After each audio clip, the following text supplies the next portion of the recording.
이번 시간에는 몸속 독소를 예배 시간을 이용하여 누구서 배출하는 비결에 대해서 말씀을 전합니다. 우리 크리스천들은 정기적인 예배를 통해서 몸속의 독소를 배출해야 됩니다. 예배가 성령의 역사가 일어나면 성령께서 몸속의 독소를 누기시고 정화하시고 배출하도 역사하십니다. 교회 예배당은 예배 때마다 성령의 역사가 일어나야 됩니다. 성령의 역사가 몸속의 독소를 배출하기 때문입니다. 우리 충만한 교회는 모든 예배를 성령의 역사하는 집회로 인도해야 됩니다. 왜냐하면 성도들이 주일날 하루만 교회에 나오는 성도들이 있기 때문입니다. 그래서 주일날 예배도 동일하게 성령 집회식으로 인도할 일을 해야 됩니다. 왜냐하면 성도들에게 성령 충만을 항상 유지하게 하기 위해서입니다. 몸속에 독소를 배출하여 건강한 성도로 살아가도록 하기 위함입니다. 그리고 성령의 역사는 체질을 받기 위해서입니다. 우리 교회 성도들은 아주 강팍한 사람을 제외하고 주일날 하루만 나오더라도 모두 성령의 불세를 체험함과 동시에 성령의 지배와 장악이 되어 몸속의 독소가 배출이 됩니다. 아주 강력한 성령의 역사가 일어납니다. 지속적으로 예배에 참석하여 성령으로 지배와 장악이 되므로 몸속의 독소가 쌓이지 않게 되는 것입니다. 성도들이 성령의 불로 지배와 장악이 되면 발의 발동기를 다루는 것 같은 효과가 납니다. 이렇게 주일날 신령한 하늘의 능력을 받아 한 주 동안 세상에다가 마귀와 대적하며 승리하는 삶을 살아갈 수가 있는 것입니다. 정말 주일이 중요합니다. 모두 중요한 주일을 잘 활용하시기를 바랍니다. 평일날 교회가 은혜를 받고 싶으나 먹고 살기 위해서 여건이 되지 못하는 분들이 많습니다. 성도는 하늘의 양식을 먹고 능력을 받아야 됩니다. 하늘의 양식을 먹는 시간이 예배 시간입니다. 예배를 성령의 역사는 예배를 드려야 됩니다. 그래야 성령으로 말씀을 깨달을 수가 있습니다. 영혼력으로 말씀을 들려야, 온몸으로 말씀이 들려야 심령이 영성으로 변합니다. 정말로 주일은 중요합니다. 우리 성도들이 주일날 이와 같이 성령 충만함을 체험하면서 마음 안에 상처와 세상 것들과 몸속의 독소를 몰아내야 깊은 영성을 유지하면서 하나님과 친밀히 교제하면서 하늘의 복을 받으며 살아갈 수가 있는 것입니다. 예배를 거룩하게 드려야 된다고 하는 분들이 있습니다. 거룩하게 드리는 것이 영과 진리로 드리는 겁니다. 성령의 지배와 장악성 가운데 예배를 드리는 것입니다. 우리 항상 말씀을 영적으로 해석을 해야 됩니다. 영과 진리로 드리려면 성령을 체험하여 성령의 지배 가운데 들어갈 줄 알아야 됩니다. 성령의 음성과 감정에 따라 순종하는 성도와 목회자를 영적이라고 할 수가 있는 것입니다. 성령의 인도를 받아야 영혼이 건강할 수가 있는 것이고 절대로 성령의 인도함 없이는 영혼이 건강할 수가 없는 것입니다.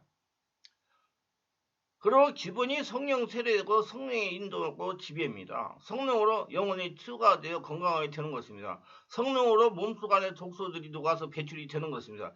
영혼이 성령으로 장악이 되어야 육체가 성령의 지배를 받아 건강해지는 것입니다. 이런 영적인 법칙을 체험하고 이해한 목회자를 만난다는 것이 복 중의 복입니다. 이런 교회를 다니면 매주일 성령을 체험하고 영혼이 강건하여 영혼이 건강하게 지낼 수가 있습니다. 교회는 이런 일을 하는 곳이기 때문에 교회를 잘 정해야 됩니다. 그래서 영혼이 건강하게 지낼 수가 있습니다. 교회는 영과 진리 예배를 드리는 곳입니다. 예배를 어떻게 드려야 하는지 밝게 알고 행해야 됩니다. 하나님은 이렇게 말씀하십니다. 아버지께 참되게 예배한 자들은 영과 진리로 예배할 때가 오나니 곧 이때라. 아버지께서는 자기에게 이렇게 예배하는 자들을 찾으시느라. 하나님 영이시니 예배하는 자가 영과 진리로 예배할지라. 요한복음 4장 23, 24절. 하나님만을 주목하는 예배, 하나님께 참되게 예배하는 것이 무엇을 의미합니까?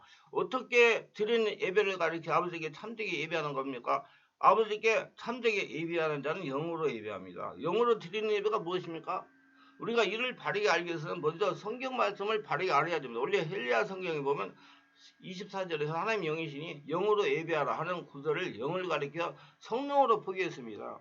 복잡하게 설명하지 않겠습니다. 하나님 영이시니 즉 하나님은 성령 하나님이십니다. 그러므로 성령으로 예배할지나 영으로 예배할지나 즉 성령 하나님으로 예배하라는 뜻입니다. 더 쉽게 설명을 드리면 성령의 인도함 가운데 성령의 지배 안에서 예배하라는 것입니다. 교회는 성령으로 세례받게 하는 것입니다. 성도를 물세례 받는 것으로 만족하면 안 됩니다. 반드시 성령으로 세례를 받아야 됩니다. 교회는 성도를 성령으로 세례받게 하는 것입니다. 물세례만 받는 게 아니라 성령 세례를 받으셔야 됩니다.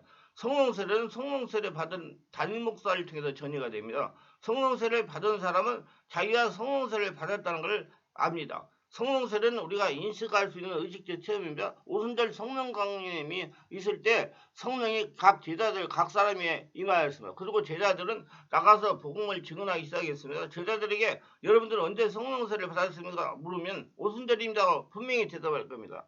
사도 바울이 갈라디아교회에 편지를 씁니다. 너희가 성령을 받은 것이 율법의 행위로냐 혹은 듣고 믿음으로냐. 갈라디아 3장이죠. 사도 바울이 이 질문하는 것을 갈라디아교회가 성령 받은 걸 알고 있었다는 것입니다. 다 느끼고 알았다는 거예요. 성경은 성령 받은 것에 대해서 많은 기록이 남기고 있습니다. 빌립이 전도했던 사마리아 교회, 고넬료 가정, 에베소 교회 등 성령 세례 받은 교회나 가정들은 성령 세례 받은 것을 정확히 알고 있었습니다. 성령 세례는 우리가 알 수 있는 분명한 체험입니다. 당신은 성령으로 세례 받았습니까? 라는 질문에 딱 해서 예! 하고 대답할 수가 있습니다. 또 아니요! 라고 대답할 수가 있는 체험입니다. 아울러 성령 세례는 하나님과 그리스도에 대한 감사와 사랑을 불러일으킵니다. 성령 세례는 예수를 믿을 때 영안에 임재하신 성령께서 순간 전인격을 장악하는 것입니다. 성령으로 세례받을 때 하나님의 영광과 그분의 존재의 실상을 전인격이 장악하는 것을 의미합니다. 살아계신 성령의 역사를 몸으로 느끼고 눈으로 볼 수 있는 현상이 일어나는 것입니다. 물론 다른 사람도 자신이 성령으로 세례받은 것을 눈으로 볼 수가 있는 것입니다. 그래서 성령 세례 받은 사람들이 이렇게 말합니다. 베드로전서 1장 8절 예수를 너희가 보지 못하였으나 사랑한도다. 이제도 보지 못하나 믿고 말할 수 없는 영광스러운 즐거움으로 기뻐하니 그는 성도들이 성령으로 세례받아 권능 있는 삶을 살게 하는 것입니다. 성령으로 세례받아야 성도가 진정한 하나님의 사람으로 변하기 시작합니다. 성령 세례는 참으로 중요한 체험입니다. 그는 성령으로 기도하는 것입니다. 하나님의 나라에서 하는 기도는 땅에서 하는 기도와 완전히 다릅니다. 영이신 하나님께 기도하기 때문이다. 영이신 하나님께 기도하는 것이기 때문에 반드시 성령으로 기도해야 됩니다. 교회에 들으면 먼저 담임 목사님으로부터 기도를 어떻게 하는지 바르게 배우고 해야 됩니다.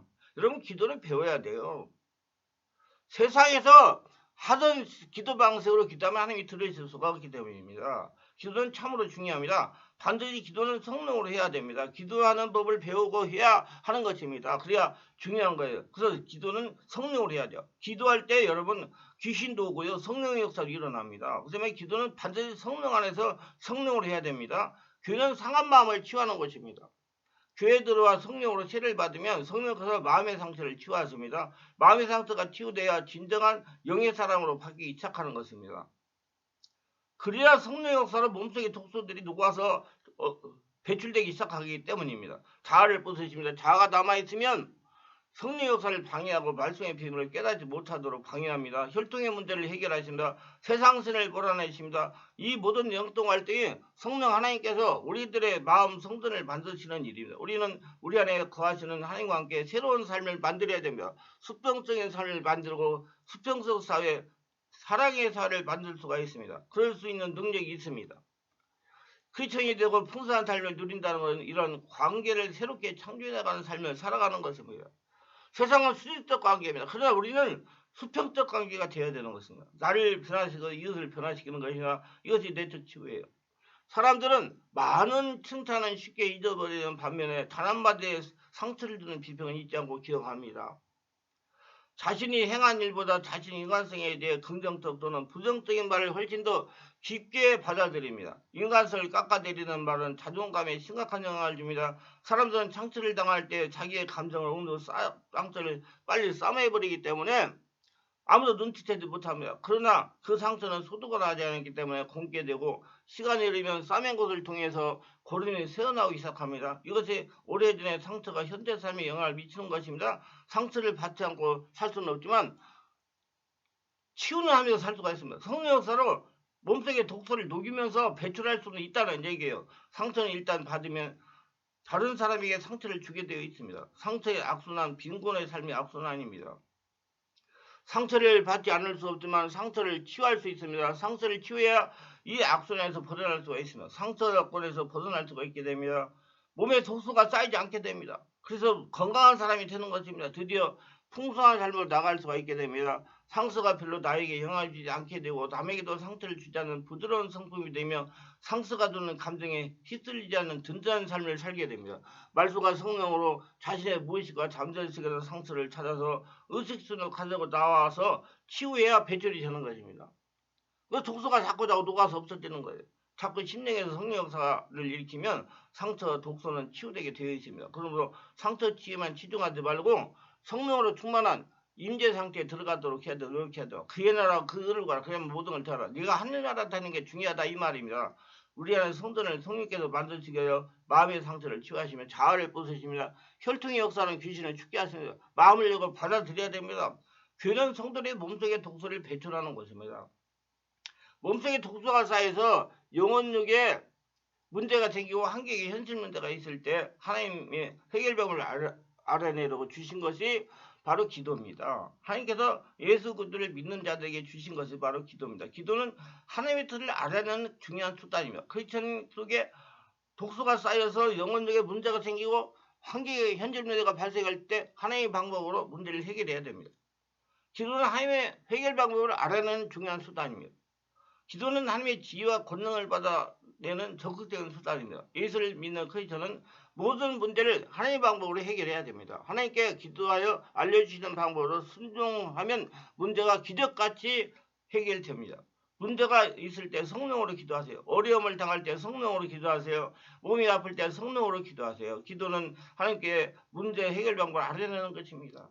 현실 문제는 어떤 것일까요? 부부 불화가 있다, 어깨 통증이 있다, 등과 허리에 통증이 있다, 머리가 아프다, 어지럽다, 불면증이 있다, 불감증이 있다, 우울증이 있다, 꿈이 많아 깊은 잠을 자지 못한다, 위궤양이 있다, 잘 놀란다, 교통사고, 사고, 수술 후유증이 있다, 불안과 두려움이 심하다, 온몸에 근육 통증이 있다, 허리와 목 디스크로 고생한다, 요통이 있다, 골반에 통증이 있다, 가슴이 답답하다, 기도가 안 되다, 늘 피곤하다, 졸린다, 아랫배에 통증이 있다, 이해하지 못할 사고를 잘 당한다, 생각하지 못한 일로 물질이 손해가 난다. 영성 식도염이 있다. 공황장애가 있다. 불안장애가 있다. 서름이 많다. 짜증과 혈기가 심하다. 부모님이 중풍이 있다. 부모님이 치매가 있다. 자녀가 정신문제로 고생한다. 자녀가 학교에서 왕따를 당한다. 귀신 역사로 고생한다. 신기로 고생한다. 식탐으로 먹고 토한다. 이런 모든 것이 현실 문제입니다. 이게 모두가 다 몸속에 독소가 쌓여서 일어나는 현상입니다.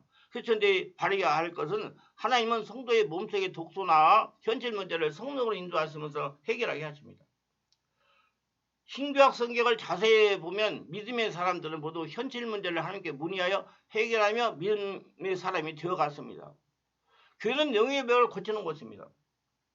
성도는 질병이 생기면 하나님께 기도하여 하나님의 방법으로 질병을 치유해야 됩니다. 세상 의술도 유용해야 됩니다. 인간의 힘을 안 될 때 성령의 권능이 역사하는 교회에 와서 우리가 기도하면 하나님의 기적이 나타나는 것입니다. 하나님이 원하시는 것은 치료있지 병원에 가서 치료를 받아야 나았느냐, 주님이 안수기도를 해서 나았느냐, 그걸 따지지 않습니다. 크리스천이 치료해서 건강해지를 하나님은 원하시는 것입니다. 그러면서 질병이 있을 때 하나님께 기도하면서 병원에 보내서 병원에 도움을 받기도 하시고, 그렇지 않으면 주님의 일꾼을 통해서 직접 안수해서 고쳐주기도 하시는 겁니다. 그래서 방법에 대해서는 걱정하지 말고 구원에 치료받는다는 것을 그 목적에 주님께 관심을 가지고 계시다는 걸 잊지 마시기를 바랍니다. 사도행전 10장 38절이면 하나님 나사렛 예수에게 성령과 능력을 기름 부어 하셨으며 그가 두루 다니시며 선한 일을 행하시고 마귀에 들린 모든 사람을 고쳤으니 이는 하나님이 함께 하셨습니다. 모든 사람을 고쳤습니다. 특별한 사람만 고친 것이 아닙니다.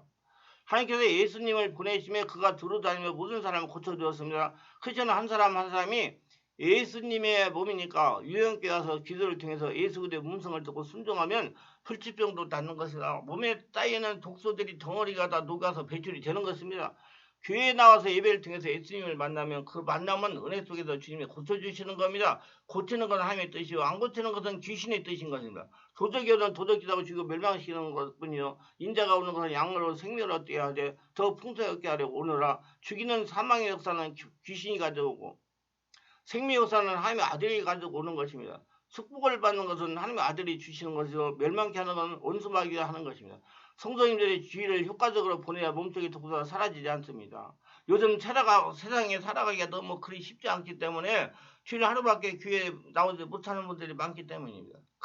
또 의지가 있고 믿음이 있어야 나오는 것이지 의지가 없고 믿음이 없으면 또 못 나오는 분들도 계십니다. 이분들이 성령의 지배와 장악 속에 들어가서 몸속의 독소를 녹이고 배출할 수 있는 시간이 주일밖에 없기 때문에 주일이 아주 중요합니다. 여러분 주일을 이용해서 예배당에 나와서 예배드리면서 몸속의 독소를 녹여 배출해가지고 몸속의 독소로 인하여 고통당한 일이 없으시기를 예수님으로 축원합니다. 유익하셨다면 구독, 좋아요, 알림 설정, 공유를 부탁합니다. 감사합니다.